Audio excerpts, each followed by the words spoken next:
আল্লাহ পাক বলছেন ফালিউকাতিল ফি সাবিলিল্লাহ, তোমরা আল্লাহর পথে লড়াই করো, এটা তোমাদের জন্য বাধ্যতামূলক। ফাল মানে হলো উচিত, করতেই হবে, এটা হুকুম। এই হুকুমদাতা কে? বলেন হুকুমদাতা কে? আমার দিকে মনোযোগী হন, কোন শব্দ যেন বাদ না যায়। কথা শুনতে যে একটা শব্দ বাদ দেওয়া চলবে না। আল্লাহ পাক বলছেন তোমাদেরকে রুখে দাঁড়াতে হবে। তোমরা কারা? আল্লাযীনা ইয়াশতারুনাল হায়াতাদ দুনিয়া বিল আখিরাহ, আখিরাতের বিনিময়ে এই দুনিয়া যারা বিক্রি করে দিয়েছে, তারা যেন আল্লাহর পথে এখন লড়াই শুরু করে, সংগ্রাম শুরু করে। আল্লাহর পথ না, এমন একটা আন্দোলনে তারা যেন যোগদান করে যে আন্দোলনের মাধ্যমে জুলুমের অবসান হবে, একটা ইসলামী সমাজ তৈরি হবে, জুলুমের অবসান ঘটবে। জাহিলিয়াত চলছে বাংলাদেশে 1971 সাল থেকে শুরু করে 2025 সাল পর্যন্ত। আদালত, সংসদ, বঙ্গভবন, শিক্ষা ভবন, সব জায়গাতে এখন আল্লাহর ইসলাম বাদ দিয়ে কি চালু হয়েছে? যেরকম কি চালু হয়েছে? জাহিলিয়াত। এই জাহিলিয়াতের মাধ্যমে যে নেতাগুলো জন্ম হচ্ছে, একটা নেতাও ভালো নাই। ঠিক না ভাই? ঠিক তো দেখুন, সমস্ত জাহিলিয়াতকে উৎখাত করার জন্য আজ তোমরা যারা ঈমানদার, তোমরা যারা আখিরাতে বিজয় চাও, আখিরাতে নাজাত চাও, যারা আখিরাতের সম্মান আর মর্যাদা যারা পেতে চাও, এই লোকগুলোকে আজকে রুখে দাঁড়াতে হবে। অলসের মতো বসে থাকলে চলবে না। রুখে যদি না দাঁড়াও, অন্যায়কে দমন করার জন্য যদি উঠে পড়ে না লাগো, ইল্লা তানফিরু ইউআযিবকুম আযাবান আলীমা, জেনে রাখো অবশ্যই তোমাদেরকে জাহান্নামে নিক্ষেপ করা হবে। ঈমানদারদেরকে বলা হচ্ছে। কাদেরকে? জোরে কর। আপনারা তো সবাই ঈমানদার নাকি? পাকা না কাঁচা? এইদিকে বলেন, পাকা না কাঁচা? পাকা ঈমানদার। হিন্দু থেকে কেবলই মুসলমান হলেন না সিনিয়র মুসলমান? আপনারা, আপনাদের বাবা মুসলমান, দাদা মুসলমান, আপনারা মুসলমান, তাহলে বংশ পরস্পরে আপনারা মুসলমানই হয়ে আসতেছেন, ঠিক না? হ্যাঁ, তাহলে পাকা, এরপর কি পাকা হওয়া বাকি আছে? পাকা হতে কয় বছর লাগে? একটা জিনিস পাকতে যদি বছরকে বছর লেট হয়, ওই জিনিস কি করে মানুষে? কাঁঠাল কাটছে, তাক পাকছে না, সেটা কি করে? ফেলে দেয়, নাই কাটিয়ে গরুক দেয়। কথা ঠিক না? যেটা আমাকে হবে না, এটা পাক রাখে। কি রে এটা কি? আপনারা যদি বছরকে বছর আপনাদের জীবন থেকে চলে যাচ্ছে, আজও পাকা হতে পারলেন না, এটা আপনার বিজয় নয়, বরং আপনি সর্বনাশের দিকে আগায় যাচ্ছেন। আপনার পরিস্থিতি খারাপ হবে, অবশ্যই খারাপ হবে আপনার পরিস্থিতি। আপনি ভালো থাকতে পারবেন না। সারা জীবন আল্লাহ আপনাকে ইসলাম বুঝাবে, আর আল্লাহ আপনার জন্য বেহেশতের দরজা খুলে রাখবে, আর আপনি ইসলামের গুরুত্বই দেবেন না। আপনি কি জামাই বাড়ির ইয়া পাচ্ছেন নাকি? হ্যাঁ, আল্লাহ পাক বলছেন তোমরা যারা আখিরাতে বিজয় চাও, আখিরাতে সম্মান চাও, মর্যাদা চাও, জান্নাত চাও, এই চাওয়া যদি সত্য হয়ে থাকে, তাহলে ময়দানে তোমাদের নামতেই হবে। নির্দেশটা এসেছে কোথার থেকে? আল্লাহর কাছ থেকে নির্দেশ আলে মানলেও হবে, না মানলেও হবে নাকি?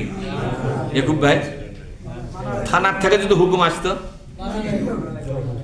থানার থেকে ওসি সাহেব হুকুম দিচ্ছেন, কি হবে? এ বাবা, পুলিশের হুকুম। এই থানার চাইতে আল্লাহর ক্ষমতা একটু না কম মনে হয়, তাই না? আল্লাহর হুকুমের তো কোনো গুরুত্ব নাই, কানই লড়াই না। আর থানার পুলিশ খাঁকি পোশাক পরে থাকবে, যাই এটা করতে হবে, তখন ব্যাপারকে আগে পুলিশের দাবি পূরণ কর, সংসার তো। কথা ঠিক না? তা আল্লাহ যে বলছে তোমাদের এখন ময়দানে সংগ্রামে অবতীর্ণ হতেই হবে, এই কথা আপনার প্রস্তুতিটা কি? এ কথার জবাবটা কি? আপনার জবাব হলে শুনলাম ভুলে গেলাম। জবাবটা কি? কথা কন না কে? শুনলাম ভুলে গেলাম, এটাই জবাব? সামেনা ও আসয়না, কোরআন শরীফের মধ্যে আছে, সামেনা ও আসয়না। আমরা শুনতে পেয়েছি কিন্তু মানতে পারলাম না। কোরআন শরীফের মধ্যে বলছে যে কিছু ইমানদার আছে যাদের চরিত্রই হলে এরকম, সামি'না, আমরা তো শুনলাম কিন্তু আসাইনা, মানতে পারলাম না। মানতে কি হলো, কথা কন না, শুনলাম কিন্তু মানতে। আমরা কোন গ্রুপে থাকবেন? শুনলাম কিন্তু মানতে পারলাম না, এই গ্রুপে। আল্লাহ পাক বলছেন যারা বলে আমরা তো শুনলাম, আমরা তো বুঝলাম কিন্তু মানতে পারলাম না, কারণ হলো আল্লাহর এই কথা যদি মানতে যায় তাহলে আমরা যে জগতে আছি, যে রাস্তায় আছি, যে দলপাটিতে আছি, যে আদর্শের আন্দোলন করি, ওগুলো সব বিসর্জন দেওয়া লাগবে। ওগুলো বিসর্জন দিলে সমাজে টিকে থাকা যাবে না। তাহলে ইসলাম এসেছে আপনাকে সমাজ থেকে বিচ্ছিন্ন করার জন্য? ইসলাম এসেছে আপনাকে বিপদে ফেলার জন্য নাকি? মা আনজালনা আলাইকাল কোরআনা লিতাশকা, নবীজি আমি তোমাকে কোরআন দিলাম সমাজে পচে মারার জন্য নয়, সমাজ থেকে বিচ্ছিন্ন করার জন্য নয়, বরং সমাজে তোমাকে প্রতিষ্ঠিত করার জন্য, তোমার সম্মান আর মর্যাদা বাড়াবার জন্য কোরআন হাতে দিয়েছি। এই কোরআন তোমাকে সামাজিকভাবে অপদস্থ করার জন্য নয়, বরং সামাজিকভাবে, রাষ্ট্রীয়ভাবে তোমার সম্মান আর মর্যাদার সর্বোচ্চ আসনে সমাসীন করবার জন্য আমি কোরআন নাজিল করেছি। কোরআন কাউকে বিপদে ফেলায় না, কোরআন একটা মানুষের মান আর মর্যাদাকে বৃদ্ধি করে দেয়। জোরে বলুন না সুবহানাল্লাহ। এই জন্য আল্লাহ তাআলা বলছেন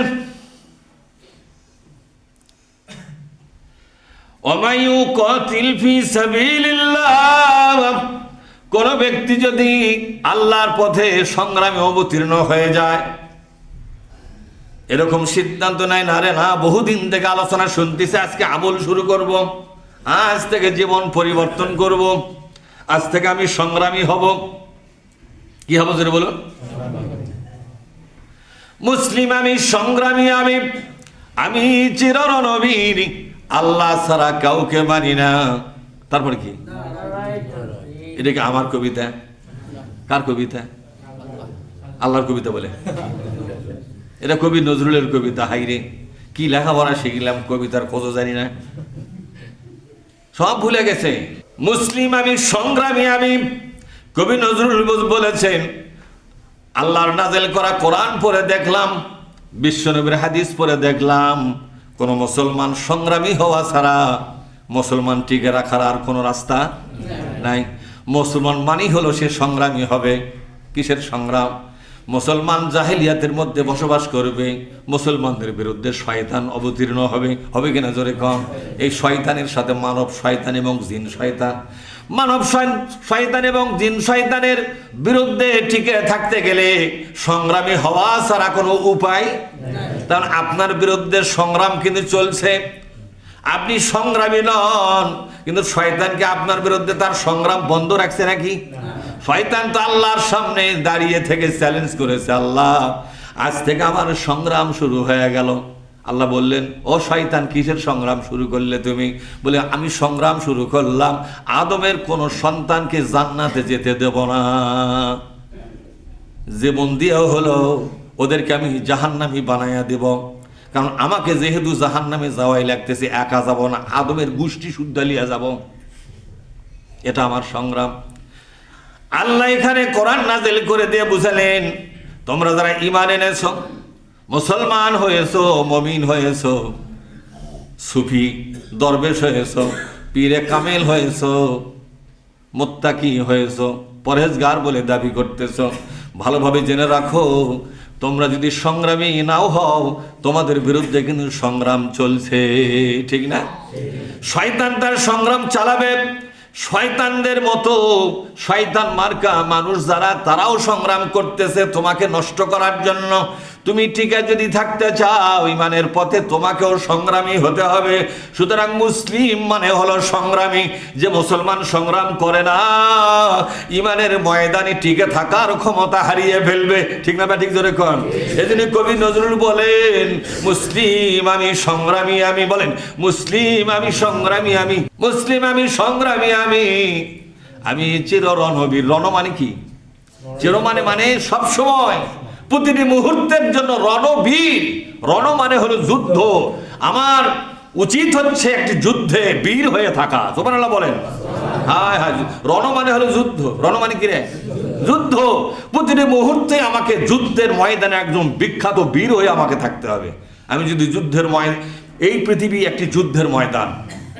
একটা শিশু যখন মায়ের পেট থেকে বের হয় তখন থেকে যুদ্ধ শুরু। কি করেন আপনারা? শিশু যুদ্ধ দেখছেন আপনি? হ্যাঁ, সামান্য অসুবিধা হলে এমন চিৎকার মানে গোষ্ঠীর ব্যাপক লোক জড়ো করে। সে গোষ্ঠীর লোক আসা গেলে এই চলো, এই মাও গেল কোন রে চলে এত সেগরে চল সিগারেট এমনি। ওর সমস্যা হচ্ছে ওই জানে যে মিছিল করা ছাড়া উপায় নাই। এমন স্লোগান মারিছে, স্লোগানের চোটে বংশের 4-5 লোক দৌড়ে যাচ্ছে। আসলে মাও খুঁজতেছে গেল কোনটায়। তার মানে কি বোঝা গেল? জন্মের পর থেকে আপনার সংগ্রাম। শিশু যখন মায়ের পেট থেকে বের হয়, বের হওয়ার পরে আল্লাহ নামের একটা চিৎকার দিয়ে দেয়। জোরে বলেন সুবহানাল্লাহ। আল্লাহ বলে চিৎকার দেয়, শিশু বলে দেয় আজ থেকে আমার দুনিয়াতে সংগ্রাম শুরু হয়ে গেল। তবে সংগ্রামের প্রথম স্লোগান হলো আল্লাহু আকবার। আমার সংগ্রামের প্রথম স্লোগান কি? আল্লাহু আকবার। যে স্লোগান দিয়ে তোমার জন্ম হলো, ভূমিষ্ঠ হলো, যে স্লোগানের মাধ্যমে তোমাকে বিদায় করে দেওয়া হবে। জানাজার নামাজের সর্বশেষ তাকবীরটা কি? জোর বলুন। তোমার বিদায়টা হবে আল্লাহু আকবার তাকবীর দিয়া, স্লোগান দিয়া। তাকবীর মানে স্লোগান, তাকবীর মানে কি? আল্লাহ নামের স্লোগান দিয়া তোমাকে দুনিয়া থেকে বিদায় করা হবে। আর তুমি যখন দুনিয়ায় মায়ের পেট থেকে পড়েছো আল্লাহর বান্দা, তখন আল্লাহু আকবার তাকবীর দিয়েছো, চিৎকার করে জানিয়ে দিয়েছো এলাকাবাসীকে আমি অন্য কেউ নয়, আমি কিন্তু একজন মুসলমান। সুবহানাল্লাহ। এ কথার প্রমাণ পাওয়া যায় হাদিসের ভিতরে। বিশ্বনবী বলেন কুল্লু মাউলুদুন ইউলাদু আলাল ফিতরা। বলেন কুল্লু মাউলুদুন ইউলাদু আলাল ফিতরা। বুখারী মুসলিমের হাদিস এটা। প্রতিটি সন্তান, বিশ্বনবী বলেন প্রতিটি সন্তান ইসলামের উপরে জন্মগ্রহণ করে। ফাআবুহু বলেন ফাআবুহু ইউহাব্বিদানিহি আও ইউনাসসিরানিহি আও ইউমাজ্জিসানিহি। কিন্তু তার পূর্বপুরুষরা, তার বংশের লোকেরা, তার উপরওয়ালার লোকগুলো অর্থাৎ পিতা মাতা ভাই বোন জ্ঞাতি গোষ্ঠী একে ইহুদি বানায়, একে খ্রিস্টান বানায়, একে অগ্নি পূজক বানায়, মাজুসি বানায়, মূর্তি পূজক বানায় কিনা জোরে খান। কিন্তু শিশুটা যখন জন্ম নিয়েছিল দুনিয়ায়, সর্বপ্রথম যে চিৎকার দিয়েছিল এ চিৎকার অন্য কিছু নয়, এ চিৎকার ছিল আল্লাহ নামের স্লোগান। সুবহানাল্লাহ বললেন না? কিন্তু লোকটা যখন বড় হয়ে গেল আস্তে আস্তে ওয়াহুয়া আলাদ্দুল খেসাম, বলেন ওয়াহুয়া আলাদ্দুল খেসাম, মহাসত্যের বিরুদ্ধে অবতীর্ণ হয়ে গেল। এখন তার আর কোরআন ভালো লাগে না, আল্লাহ নামের স্লোগান ভালো লাগে না। যেই বলে নারাই তাকবীর তখন বলে এই স্লোগান দিলু গায়ে। ঠিক না বাড়ি জোরে খান? এই বদের হাড্ডি যখন মায়ের কোলে কেবল এসেছিল তখন এই স্লোগানটাই দিয়েছিল সে। ঠিক না ঠিক? আর একটু বুদ্ধি শুদ্ধি হয়ে শয়তানের ছাত্র হয়েছে, শয়তানের শাগিরাত হয়েছে, শয়তানের অনুগামী হওয়ার কারণে আল্লাহ নামের স্লোগানটা ভুলে গেল, অর্থাৎ সে তার মূল শিকড়টাই হারিয়ে ফেললো। ঠিক না ঠিক জোরে খান? যে স্লোগানটা ছিল তার জীবনের স্বরূপ, এই স্লোগানটাই সে ভুলে গেল। আল্লাহ পাক বলছেন সে তো আসলে ইসলাম থেকে বহু দূরে চলে গেছে, এই লোকটা ফিরে আসা কঠিন। আল্লাহ যদি জোর করে আনে তাহলে সম্ভব, পৃথিবীর কোনো মানুষের পক্ষে একে হেদায়েত করা সম্ভব নয়। বন্ধুরে, আল্লাহ রাব্বুল আলামিন বলছেন তোমরা যারা ওমায়ুকাতিল ফি সাবিলিল্লাহ, আল্লাহর পথে সংগ্রাম করতে যাও, অন্যায়ের বিরুদ্ধে রুখে দাঁড়াও, জুলুমের বিরুদ্ধে রুখে দাঁড়াও, জালেমকে শান্তিতে থাকতে দেওয়া যাবে না। জালেম যেমন আমাদের শান্তি কেড়ে নিয়েছে, আমরা এমন ভাবে রুখে দাঁড়াবো জালেমের শান্তি আমরা কেড়ে নেবো। কথা বল না কে? বুদ্ধিটা কে দোষে? বলবেন হুজুর আপনি বুদ্ধিগুলো দিচ্ছেন, আমার বুদ্ধি, আমার ঠেকা পড়ছে, এগুলো বুদ্ধি মানুষক দেওয়া, এগুলো বুদ্ধির পরে হামও বিপদত পড়ে গেছি। আমার কথা বোঝেননি? বুদ্ধি কোনা দিয়েছে কে? জোরে বলুন। বুদ্ধি কোনা আল্লাহ দিয়ে উপরে বসে আছে। রংপুর মডার্ন এলাকায় দিছে আপনার কি ওটা মিউনিসিপালিটি কি বলা হয়, পৌর মৌরতায় ওটা ইয়ে হয়েছে এখন সিটি হয়ে গেছে। সিটির মধ্যে প্রোগ্রাম করতে এক লোক করছে, আল্লাহ বুদ্ধি করে দিয়ে উপরে ঠিকই বসে আছে, কোপানগুলো কে খায়? কথা তো ঠিকই। আমি পরে চিন্তা করলাম এই লোক তো আসল কথাটাই করছে, কোরবানটা তো আল্লাহ খাচ্ছে না, বুদ্ধি কোনো আল্লাহ উপরে দিয়ে বসে আছে, এমন জায়গায় বসে আছে ঢেলও মেরে পারবে না, যেরকম ঠিক না, এত উপরে ঢেল যাবে, 7 আসমান তারই উপরে আরশে আজিম, যার সর্বনাশ, এই তাহলে ওটা কি হবে? কিন্তু এই বুদ্ধি গুণা মাথা পেতে নিয়ে ময়দানে নামলো যারা, তার কোরবান ভাগ্যে এসে গেল, ঠিক না, তার জেল জরিমানা হলো, হাদির মতো লোকটাকে জীবন দিয়ে চলে যাওয়া লাগলো কিনা, জোরে কোন ভাইরা আমার। আল্লাহ পাক বলছেন, বান্দারে আমি বুদ্ধি দিয়েছি, এই বুদ্ধিতে কাজে লাগালে আমি তোমাকে প্রকৃত মূল্য দিয়ে তোমাকে মহা সম্মানী বানাইয়া দিব। সুবহানাল্লাহ বলবেন না? আল্লাহ পাক বলছেন, বন্ধুরে শুনুন, ফায়াতুল আও ইয়াগলিব ফায়ুকতাল আও ইয়াগলিব ফাসাউফা নুতিহি আজরান আযীমা। আল্লাহ পাক বলছেন, ও বন্ধু, আল্লাহ পাক বলছেন, বান্দারে আমার কথা শুনে ময়দানে যদি নামতে পারো, এই ময়দানে নামার পরে তুমি যদি এমনিতেই মারা যাও, অথবা কেউ যদি তোমাকে হত্যা করে, দেখেন ফাইউকতাল বলেন, ফাইউকতাল মাজহুলের সিগা, তোমাকে কেউ যদি হত্যা করে ফেলে, আও ইয়াগলিব অথবা হত্যা হলে না, এমনিতেই মারা গেলে, ফাসাউফান উতিহি আজরান আযীমা, আমি আল্লাহ যেটা বড় পুরস্কার আমি সংরক্ষণ করে রেখেছি, সবচেয়ে বড় পুরস্কার, ওই পুরস্কারে তোমাকে অংশীদার বানাবো। এমনি এই সংগ্রামের পথে এমনি যদি মারা যাও, তবু তুমি শহীদ, জোরে বলুন সুবহানাল্লাহ। আর যদি কারো হাতে তোমার প্রাণটা চলে যায়, বান্দারে আমি তোমাকে তাও শহীদ বানাবো। কিন্তু ময়দানে টিকে থাকা অবস্থায় এমনি যদি আমাশা হয়ে মারা যাও, হোঁচট খেয়ে মারা যাও, হার্ট অ্যাটাক করে মারা যাও, কিন্তু আমি দেখবো তুমি কোন পথে মারা গেছো। যদি আন্দোলনের পথে মারা যেয়ে থাকো, জালেমদের জুলুমের বিরুদ্ধে রুখে দাঁড়াবার ময়দানে তুমি যদি মারা যেয়ে থাকো, আমি তোমার মারা যাওয়ার ময়দানটা আগে দেখব। এই ময়দানে যারা থাকবে তারা এমনি তো মারা গেলেও তারা শহীদের মর্যাদা পাবে। এই ময়দানে যারা থাকবে এমনি যদি মারা যায়, আল্লাহ পাক বলছেন তার জন্য ফাসাউফা বলেন, ফাসাউফা নুতিহি আজরান আযীমা, সবচাইতে বড় পুরস্কার দিয়ে আমি তাকে বরণ করে নেব। জোরে বলুন সুবহানাল্লাহ।